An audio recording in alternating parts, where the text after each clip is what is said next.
अमरावती जिल्ह्यातील तपोवन क्षेत्रात बिबट्याच्या वाढत्या दहशतीमुळे नागरिक भयभीत झाले आहेत। बिबट्याचे हल्ले आता केवळ वन्य प्राण्यांपुरते मर्यादित नसून नागरिकांनाही त्यांचा धोका निर्माण झालाय।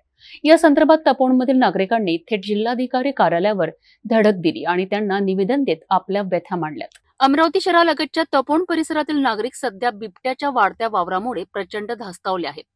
नागरिकांनी दिलेल्या माहितीनुसार या भागातील अनेक लेआउट्समध्ये कोणतीही विकास कामे न करताच भूखंड विकण्यात आले आहेत। त्यामुळे पावसाळ्यात रस्त्यांवर पाणी साचून नागरिकांना ये-जा करण्यासाठी मोठ्या अडचणींचा सामना करावा लागत आहे। या अपुऱ्या सोयी सुविधांसोबतच बिबट्याचा सततचा वावर नागरिकांच्या चिंतेत भर टाकत आहे। रात्री अपरात्री ये-जा करणाऱ्या नागरिकांमध्ये भीतीचे वातावरण आहे।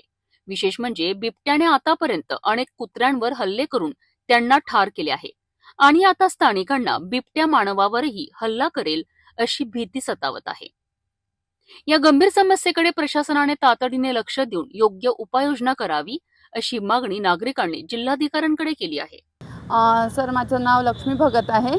आम्ही तेजस विहार तपोवन टेकडीजवळ राहतो सगळेचे सगळे। तिथे मागे काही दिवसापासून खूप जास्त बिबट्याचा वावर आहे। एक दोन जणांना त्यांनी म्हणजे लहान लेकरांवर चालत्या गाडीवर पंजासुद्धा मारलेला आहे। त्याची बातमी काही दिवसापूर्वी आली होती पुन्हा राजुरा मासोद रोडवर। आणि आता काही दिवसापूर्वी तर त्यांनी मंदिरामध्ये एका कुत्र्याला मारलेलं आहे आणि एक सोडून 4 आहे। आम्ही कंप्लेंट केली, खूप जणांना केलेली आहे। फॉरेस्टवाले आले त्या दिवशी बलवंत भाऊच्या याच्यावरून। त्यांनी फक्त कॅमेरे लावले 2, पण कुठल्याही प्रकारचा ट्रॅप जे कंटिन्यू पकडायला ठेवला पाहिजे असं काहीच त्यांनी ठेवलेलं नाही आहे। त्यांना व्हिडिओ दाखवले, आम्ही लाईव्ह व्हिडिओ दाखवले की बघा कसा आहे तो बसून, बाकी ठिकाणचे सगळे व्हिडिओ दाखवून अजूनपर्यंत काहीच कारवाई झालेली नाही।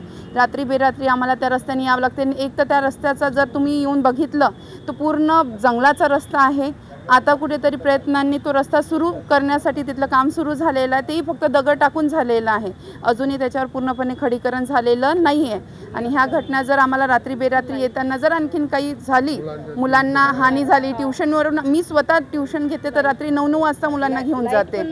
लाईट नाही, काहीच नाही। तुम्ही एकदा त्या दिवशी रात्रीच्या वेळेस येऊन पहा कुठल्याही दिवशी आणि मग समजेल तुम्हाला की त्या रस्त्याने किती भीतीचं वातावरण असते। म्हणून फक्त वाट पाहावं लागते आम्हाला नाक्यावर थांबून की कोणीतरी सोबत जायला 2-3 गाड्या भेटतात का, तर आम्ही सोबत जाऊ म्हणून त्यांच्या याचीच तक्रार घेऊन आम्ही जिल्हाधिकारी कार्यालयामध्ये आलेलो आहे। तपोवनमधील नागरिकांची ही समस्या अत्यंत गंभीर आहे। बिबट्याच्या दहशतीमुळे दैनंदिन जनजीवन विस्कळीत झाले असून नागरिकांची सुरक्षा धोक्यात आली आहे।